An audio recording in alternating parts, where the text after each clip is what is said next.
aussi mais également à l'ensemble justement de nos téléspectateurs de Sénégal 5 donc de leen jàmm seen émission li nga xam ne que moo di justement le talk de matinal den daal di ñëw si wàllu actualité tolay réew mi sur mu gën a yaatoo suñu ay ponk li si nar a gën a fës bokk na par rapport ak li nga xam ne que moo di cette gestion de justice bi nga xam ni itam Sénégal ñu koy daal di xaal jëm si miro ki nga xam ne que moo di Madiambal Diagne ak Ardo Gningue wóolu ne leen exactement si kanam yoon ak wàllu yoonal dans l'affaire exactement de l'émission Jakaarlo des na ko daal di faram-fàccee dans quelques instants nous y reviendrons aussi sur ces mises en garde bi nga xam ni itam moom la Sénégal daal di jébbal ki nga xam ne que moo di la télévision Futurs Médias c'est-à-dire que si nu mu gën a yaatoo exactement mbiru Badara Gadiaga ak rebondissement yi nga xam te am na si allant dans ce sens aussi des na ko daal di nga xam ne que moo di faram-fàccee si nu mu gën a yaatoo mais tout d'abord da nga koy daal di dooree ak li nga xam ne que moo di lu Sénégal mu nekk li nga xam ne que moo di gendarmerie bu télé yeeg ak li nga xam ne que moo di rajo yi ñoom itam la Sénégal averti nañu exactement li nga xam ne que moo di la TFM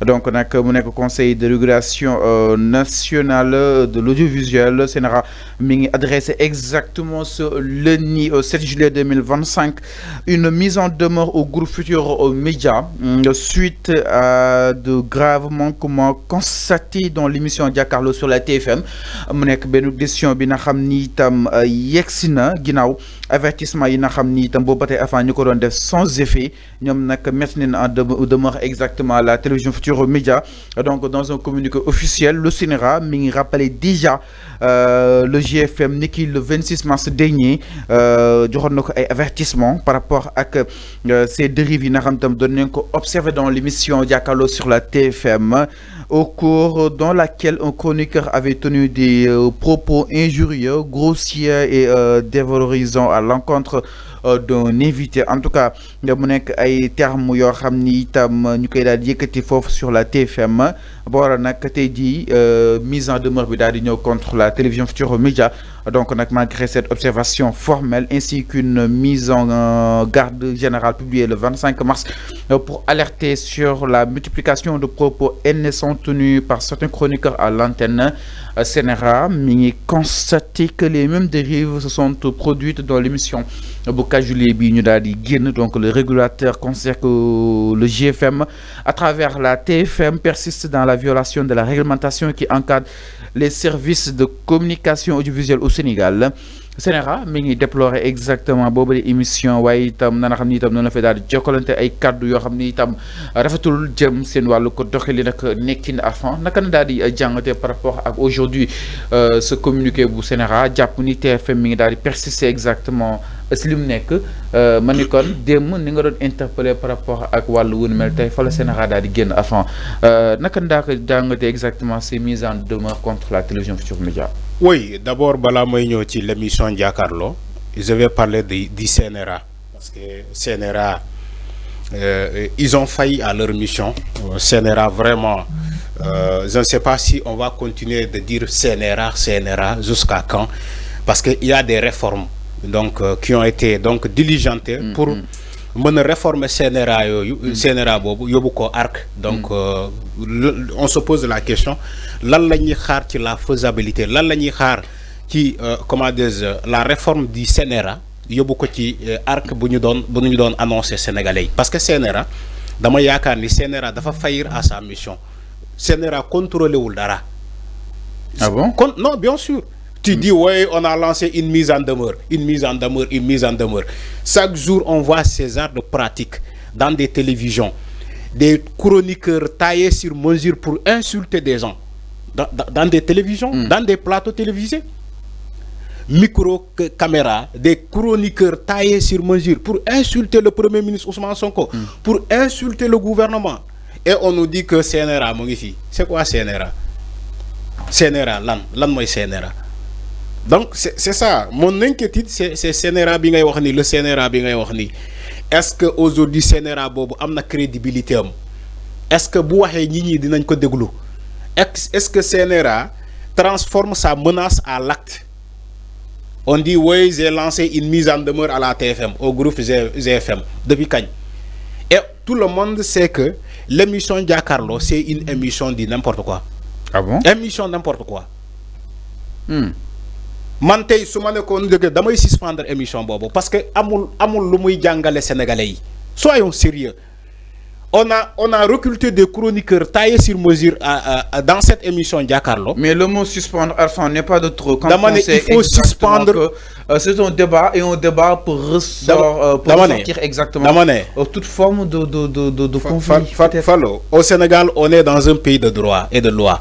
Sénéra bi ngay wax ni da nga ne Conseil national de régulation de l'audiovisuel. Mais loolu nga wax. Mais Conseil national de régulation de l'audiovisuel, là les réguler. Mais exemple, Boubou nous une émission qui se fait en direct. Bouba Ndour, Badara Gadiaga. Pas être contrôlé à 100%. Badara Gadiaga. Mais Boubou Ndour, émission en direct, nous ne contrôler à 100%. Bouba Ndour, Badara Gadiaga, Boussagon, Youssou Ndour. Dañ koy wàccee ci plateau bi. Te wala émission bi du continuer. Bouba Ndour laa lay wax lu muy wax ni amul. Badara Gadiaga lu mu wax keroog Ousmane Sonko ñuy bàyyi cassette bi di daw ñuy bàyyi émission bi il reprend ñu koy joxaat la parole il dit que Ousmane Sonko moo dugal xale bu ndaw ci li di wax baatu boobu bu nekkoon Youssou Ndour la ko wax Bouba Ndour du bàyyi émission bi jàll. du egg. Non, soyons sérieux dans ce pays. Moi tax ma ne la Jakaarlo émission boobu devait être suspendue. Parce que jàngalewul dara askan wi joxul xam-xam askan wi on a recruté des chroniqueurs taillés pour insulter Ousmane Sonko. Badara Gadiaga a été recruté pour insulter le pouvoir. yaa ngi fàttaliku Birima balaa Badara Gadiaga Birima moo fa nekkoon Birima moo toog mu ne Macky Sall moo ko fay pour mu ñëw défendre ko ci émission bi donc c'est une émission boo xamante ne dañ fay ay nit pour ñu ñëw di défendre ay position politique. Birima moo ko wax Macky Sall moo ko fay pour mu ñëw toog ci émission Jakaarlo donc c'est une émission de n'importe quoi. Après on nous dit que oui émission buy joxee xam-xam ban émission mooy joxee xam-xam yow tout le monde sait que Badara Gadiaga c'est un opposant politique bokkoon na réew mi bokkuloon réew mi c'est un opposant. Comment Badara Gadiaga peut venir dans cette émission Jakaarlo di wax lu ko neex pendant 30 minutes parce que la parole c'est à tout de rôle moom ak l'honorable député muy wax ci premier ministre di ko saaga TFM ñoom ñëpp ñu ngi nii toog di xool di seetaan Badara Gadiaga muy saaga Sonko. L'animateur de l'émission Abdoulaye Der mu ngi toog di seetaan Badara Gadiaga di saaga Ousmane Sonko. mais dafa saaga Arfan. oui. yow kilifa di nga ko wax baatu boobu nañ ko wax sa waajur nga xool d'accord nga pour ñu wax ko sa waajur Badara Gadiaga lu mu wax Ousmane Sonko à tour de rôle il répète la même chose bu ñu ko waxee sa waajur yow man suñu ko waxee sama waajur suñu tasee ma jaay la sama bakkan bii xamoo loolu. loolu mooy reewande. Un intellectuel ne doit pas être arrogant. Un intellectuel défend ses idées à travers des arguments. C'est pas un intellectuel qui doit être arrogant, dit saga ay nit. Soyons sérieux dans ce pays quand même.